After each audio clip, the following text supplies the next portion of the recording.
हो जाते हैं और पूजा उसी पुराने छोटे से घर में अकेले रहना शुरू कर देती है। उधर रामलाल की पत्नी मीना कहती है, तुम सुबह सुबह गांव वालों के साथ कहाँ गए थे? अरे वो भैया इस दुनिया में नहीं रहे और भाभी भी हमें छोड़कर चली गई। अरे गांव वालों ने जबरदस्ती पूजा को मेरे साथ रखने को कहा, पर मैंने साफ मना कर दिया कि मैं नहीं रखूंगा उस लड़की को। अरे जो अपने माँ बाप को खा चुकी है, कौन जाने हम दोनों को भी ले डूबे। जी आपने बहुत अच्छा किया। हमारे घर में पहले ही परेशानियां कम नहीं है, ऊपर से किसी और का बोझ उठाना हमें मंजूर नहीं है। अब सुनो, मैंने सोचा है खेत में इस बार कुछ अलग करना चाहिए। हाँ, और इसके लिए मुझे पैसे की जरूरत होगी। जमींदार से उधार ले लूंगा और अच्छे बीज और खाद लाकर खेत में डालूंगा। ठीक है, जैसा आपको ठीक लगे वैसा कीजिए, लेकिन ध्यान रखिए उधार लेना आसान होता है, लौटाना नहीं। अरे तुम उसकी चिंता मत करो, मैं सब संभाल लूंगा।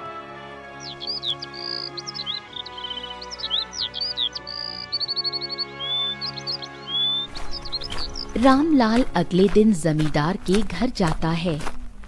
जमींदार साहब, मुझे कुछ पैसे उधार चाहिए। इस बार मैं खेती में कुछ नया करने की कोशिश करना चाहता हूँ। जैसे ही फसल तैयार होगी मैं पूरा पैसा आपको वापस दे दूंगा। आप बस थोड़ा भरोसा रखिए।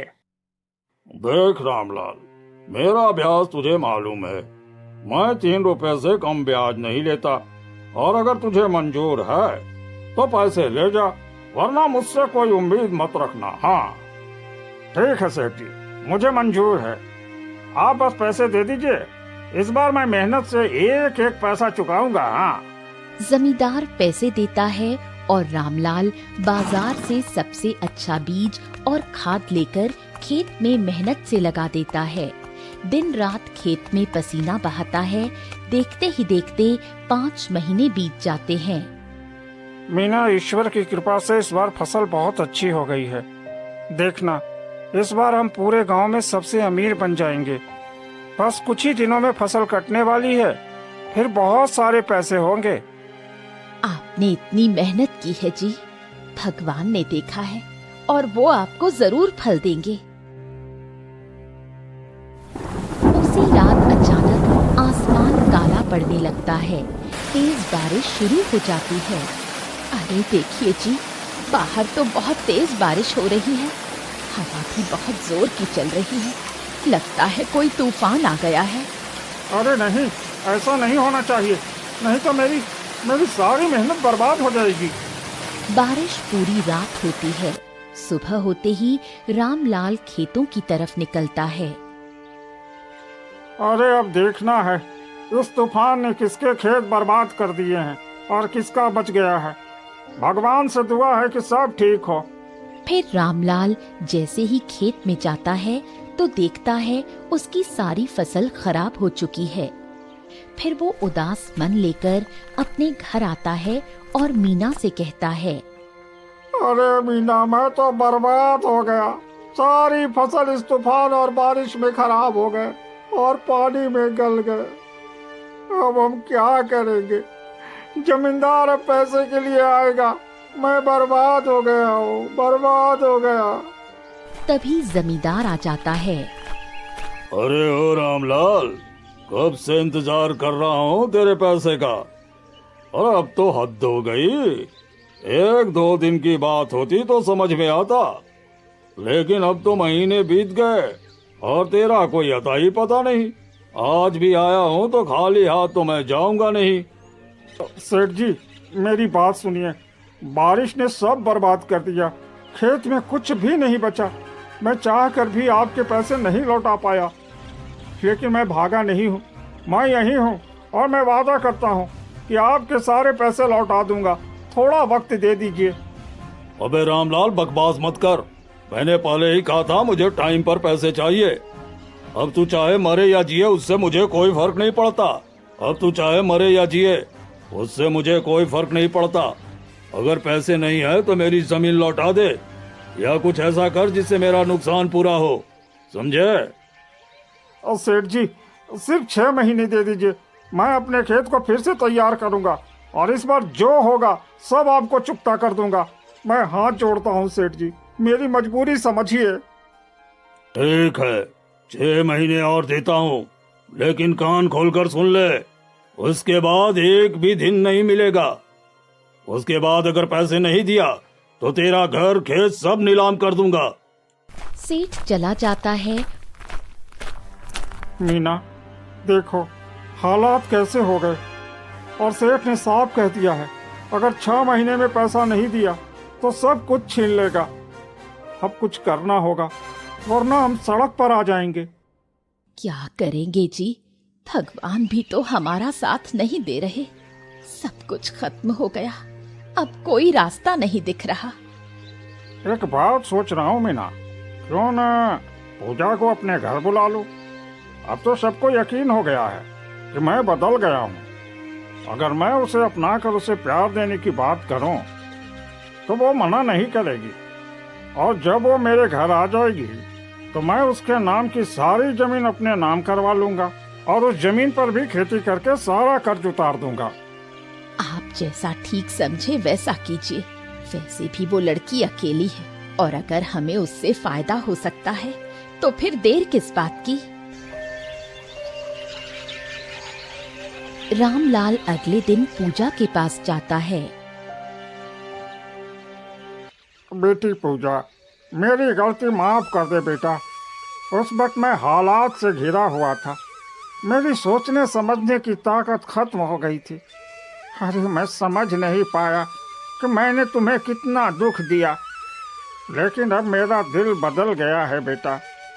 अब मैं तुम्हें अपने साथ रखना चाहता हूँ, तुझे वो सब कुछ देना चाहता हूँ जो एक लड़के को अपने माँ बाप से मिलना चाहिए। चाचा, आप सच कह रहे हैं ना? मुझे तो अब किसी पर भरोसा नहीं रहा, लेकिन अगर आप सच में मुझे अपनाना चाहते हैं तो मैं आपके साथ चलने को तैयार हूँ। रामलाल पूजा को अपने घर ले आता है। शुरू में पूजा से मीना और रामलाल बहुत प्यार करते हैं और अच्छे अच्छे खाने खिलाते हैं और प्यार से बात करते हैं। पूजा को भी अच्छा लगने लगता है। और कुछ दिन बाद कागज लाकर उसके सामने रख देते हैं। बेटा पूजा, अब तो मेरे लिए सिर्फ भतीजी नहीं रही, अब मैं तुझे अपनी बेटी बना रहा हूँ। यह कागज हैं, इन पर तुम अपना अंगूठा लगा दो, तब तू मेरी गोद ली हुई बेटी बन जाएगी। चाचा, आप तो कहते थे कि मैं आपकी बेटी जैसी हूँ। अगर ये अंगूठा लगाकर मैं सच में आपकी बेटी बन जाऊंगी तो मैं बहुत खुश हूँ। मुझे अच्छा लगेगा कि अब मेरा भी कोई अपना है। फिर पूजा उस कागज पर अंगूठा लगा देती है और रामलाल वो कागज लेते हुए कहता है, पूजा बेटी, तूने जो अंगूठा लगाया है ना, वो कोई मामूली कागज नहीं था, वो तेरे घर और जमीन का असली कागज था। अब वो घर मेरा हो गया है और अब तुझे यहाँ रहने की कोई जरूरत नहीं है। चल जा यहाँ से। हाँ, बिल्कुल सही कह रहे हैं। अब तू इस घर में नहीं रह सकती, अब इस घर से निकल जा। चाची, आप ऐसा क्यों बोल रही हैं? चाचा ने तो कहा था कि आप लोग मुझे बेटी बनाकर रखेंगे। मैं तो आप लोगों पर भरोसा करके आई थी। मुझे क्या पता था कि आप दोनों मेरे साथ ऐसा धोखा करेंगे। अरे बस बस, बहुत हो गया, अब निकल जा यहाँ से। और अगर ज्यादा बोलोगी ना तो तेरे लिए अच्छा नहीं होगा। चल निकल जा यहाँ से, हमारे घर से। तू सोच रही थी कि हम तुझे सिर पर बिठा कर रखेंगे? तू तो बेवकूफ निकली। चल अब जा, भाग यहाँ से। दोनों मिलकर पूजा को घर से बाहर निकाल देते हैं और दरवाजा जोर से बंद कर देते हैं। हे भगवान, मैंने क्या बिगाड़ा था जो मेरे अपने ही मुझे धोखा दे गए। अब मैं कहाँ जाऊं, किसके पास जाऊं, क्या करूं, कुछ समझ में नहीं आ रहा। वो रोती हुई सड़क किनारे बैठ जाती है। हे भगवान, मुझे भूख लगी है। अगर कुछ ना मिला तो शायद मैं इसी रास्ते पर गिर जाऊंगी। उसके पेट में भूख से मरोड़ उठ रहे थे।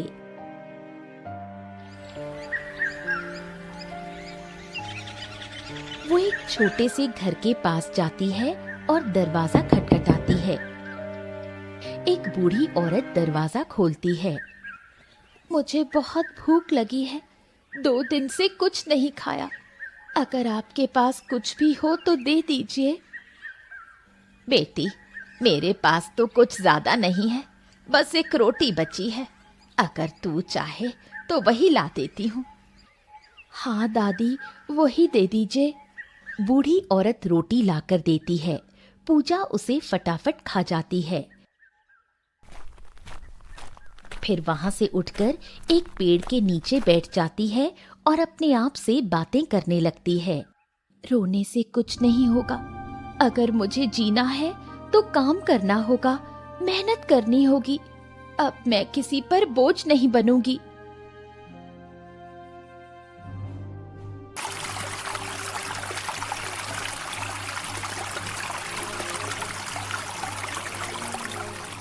अगले दिन वो जमींदार के घर जाती है। सेठ जी, मुझे कोई भी काम दे दीजिए, मैं हर काम कर लूंगी। जो आप कहें मैं हर काम कर लूंगी। जो आप कहेंगे वही करूंगी। बस मुझे काम की जरूरत है। अरे काम तो है, मेरे घर में रोज झाड़ू पोछा कर देना होगा और साफ सफाई ठीक से करनी चाहिए। अगर तू कर सकती है तो कर। सेठ जी, मैं जरूर करूंगी और पूरी मेहनत से करूंगी।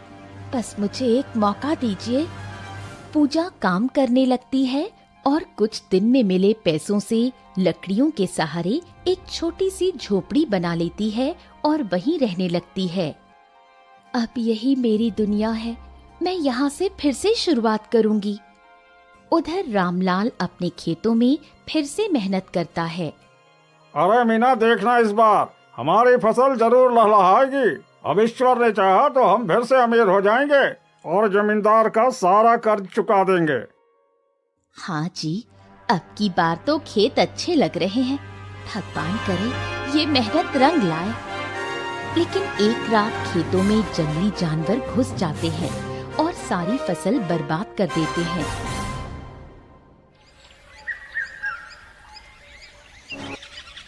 सुबह रामलाल खेत में पहुंचता है और सब देखकर चौंक जाता है। हे भगवान, ये क्या हो गया? अरे मेरी सारी फसल बर्बाद हो गई। सब कुछ खा गए ये जानवर। अब मेरे पास तो कुछ नहीं बचा। सेठ को पैसे कैसे दूंगा? अब तो वो मुझे छोड़ने वाला नहीं है। रामलाल घर लौटकर जमीन पर बैठ जाता है और सिर पकड़कर रोने लगता है। तभी मीना धीरे से उसके पास आती है। बस कीजिए, अब जी बस करिए। ये आंसू अब कुछ नहीं बदल सकते। जो बोया है वही काटा है। हमने उस मासूम पूजा के साथ जो किया उसका फल तो मिलना ही था। हम दोनों ने जो उसे बेघर किया, जमीन छीनी, उसका दिल तोड़ दिया, ये सब उसी की सजा है। लेकिन जी, एक बार तो कोशिश करनी चाहिए, शायद उसका दिल बड़ा हो। सजा तो मिल गई मीना।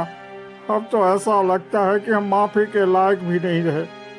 अब अगर उसके सामने भी जाएंगे तो वो हमें माफ करे या ना करे, पर उसका टूटा हुआ दिल हमें जरूर बद्दुआ देगा और वो बद्दुआ हमारे पूरे जीवन को जला देगा। लेकिन जी, एक बार तो कोशिश करनी चाहिए, शायद उसका दिल बड़ा हो। उधर जब पूजा को अपने चाचा की हालत का पता चलता है तो वो चुपचाप अपने चाचा चाची के यहाँ लौट आती है और रामलाल के घर के दरवाजे पर खड़ी हो जाती है। तू यहाँ कैसे आई पूजा? इतना सब कुछ सहने के बाद भी तू हमें देखने क्यों आई? क्या अब भी तुझ में हमारे लिए कोई जगह बची है? खून का रिश्ता कभी खत्म नहीं होता।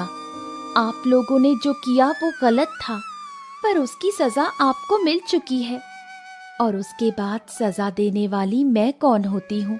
मैं तो बस यही चाहती हूँ कि अब आप लोग अपनी गलती माने और आगे किसी के साथ ऐसा न करें।